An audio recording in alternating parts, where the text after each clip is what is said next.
ಜೊತೆಗೆ ಸರ್ಕಾರಿ ಜಮೀನದಲ್ಲಿ ಅದಕ್ಕೆ ಉಳುಮೆ ಮಾಡ್ಕೊಂಡು ಬಂದಿದ್ದೀವಿ ಕಾಲ ನೂರಾರು ವರ್ಷದಿಂದ. ಅದಕ್ಕೆ ವಿವಿಧ ರೀತಿಯ ನಮೂನೆಯ ಅರ್ಜಿಗಳನ್ನು ಸಲ್ಲಿಸ್ಕೊಂಡಿದ್ದೀವಿ. ಇನ್ನೂ ಕೂಡ ನಮಗೆ ಸಿಕ್ಕಿಲ್ಲ ಜಮೀನು.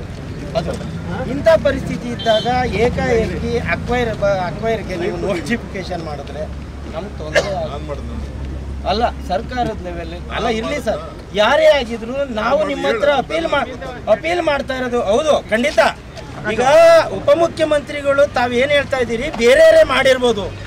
ತಮ್ಮ ಹತ್ರ ನಾವು ರಿಕ್ವೆಸ್ಟ್ ಮಾಡೋದು, ಅವ್ರ ತಪ್ಪ ನೀವು ಮತ್ತೆ ಮಾಡೋದು ಬೇಡ. ದಯಮಾಡಿ ಇದನ್ನು ಕೈ ಬಿಡೋಕ್ಕೆ ನೀವು ನಿಮ್ಮ ಕೈ ಸಾಧ್ಯ ಆಯ್ತದೆ, ನೀವು ದಯಮಾಡಿ ಇದನ್ನು ಕೈ ಬಿಡಿ ಅಂತಕ್ಕಂಥದ್ದು ನಮ್ಮ ರೈತರ ಅಪೀಲ್ ಸರ್.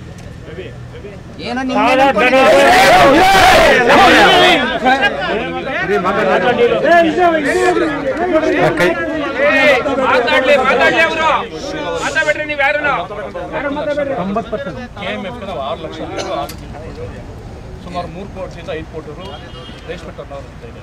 ಹೈನುಗಾರಿಕೆ ತುಂಬ ಅಂತ ಜೀವನ ಮಾಡ್ತೀವಿ.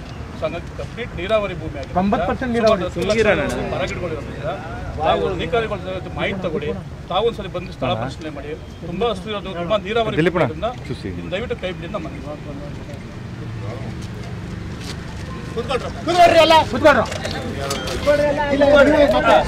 ಯಾರು ಒಬ್ರು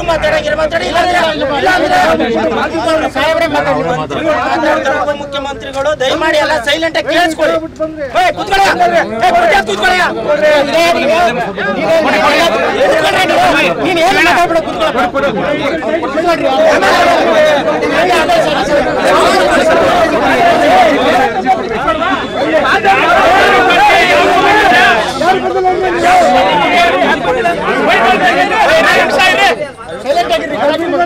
ಕೆಲಸ ಆಗ್ಬೇಕಂದ್ರೆ ದಯಮಾಡಿ ಸುಮ್ಮನೆ ಬಂದಿರೋದು ಇವತ್ತು.